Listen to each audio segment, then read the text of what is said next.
بیوقوف آقا۔ کسی زمانے میں چین میں ایک امیر احمق آدمی رہتا تھا۔ اس کا نام پنگ سنگ تھا۔ اس کا ایک نوکر پوشیح تھا۔ وہ اپنے آقا سے بھی زیادہ بیوقوفی کی حرکتیں کرتا تھا۔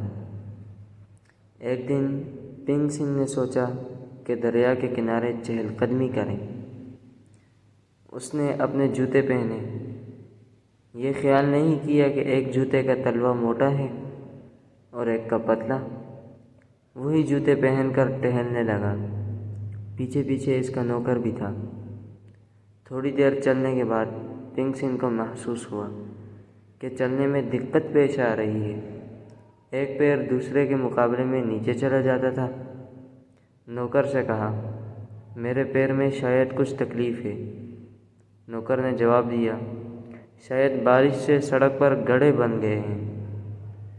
ایک آدمی ادھر سے گزر رہا تھا۔ اس نے ان کی بات سنی اور کہا، جناب، سڑک بالکل برابر اور صاف ہے۔ بارش بھی کافی عرصے سے یہاں نہیں ہوئی۔ پھر میرے پیر کیوں اوپر نیچے جا رہے ہیں؟ پنگ سنگ نے پوچھا۔ اجنبی نے کہا، جناب، آپ ایک موٹے تلوے کا اور ایک پتلے تلوے کا جوتا پہنے ہوئے ہیں۔ اس کی وجہ سے آپ کو چلنے میں تکلیف ہو رہی ہے۔ اگر آپ کے دونوں جوتوں کے تلوے برابر ہوں تو چلنا کچھ دشوار نہیں ہوگا اور آپ کو ٹہلنے میں لطف آئے گا۔ پنگ سنگ نے جوتوں کی طرف دیکھا اور یقین ہو گیا کہ ایک ٹھیک کہہ رہا ہے۔ اس نے اپنے نوکر سے کہا، گھر جاؤ اور میرے لیے جوتے کا دوسرا جوڑا لے آؤ۔ نوکر گھر پہنچا۔ اس نے دوسرا جوڑا دیکھا تو وہ ایک جیسا نہیں تھا۔ اس کا ایک تلوا موٹا تو دوسرا تلوا پتلا تھا۔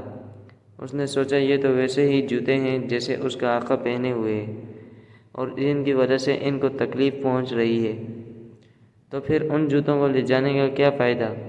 وہ خالی ہاتھ واپس آ گیا۔ پنگ سنگ نے اسے دیکھا تو پوچھا، میرے دوسرے جوتے کہاں ہیں؟ نوکر نے جواب دیا، میرے آقا، آپ نے ان جوتوں کو غور سے دیکھا، وہ تو ویسے ہی جوڑا ہے، ایک کا تلوا پتلا اور ایک کا موٹا ہے، اس لیے میں نہیں لایا۔ میں خوش قسمت ہوں کہ مجھے تم جیسا عقل مند نوکر ملا۔ آج شاید قسمت میں تکلیف ہی لکھی تھی، پنگ سنگ نے کہا اور انہی جوتوں کے ساتھ چہل قدمی کرتے رہے۔